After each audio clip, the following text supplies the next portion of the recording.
ድንገት ከመሸጫ ቦታ የተሰወረው መኪና እጅግ በጣም አስደንጋጭ ክስተት ነው። ነገሩ የሆነው በአዲስ አበባ ከተማ ሲሆን የንብረቱ ባለቤቶች በመኪና ሽያጭ ስራ ላይ ተሰማርተው የሚሰሩ ናቸው። ግቢ ውስጥ በርካታ ተሽከርካሪዎች ቆመው ነበር።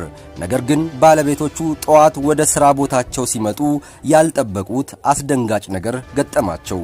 ከመካከል አንድ ሃይሉክስ መኪና ቦታው ላይ አልነበረም። በወቅቱ የጥበቃ ሰራተኛ ቢኖራቸውም እሱንም ሊያገኙት አልቻሉም። ወዲያው ተደናግጠው ለፖሊስ ያመለከቱ ሲሆን ፖሊስም የክትትልና የምርመራ ስራውን ጀመረ።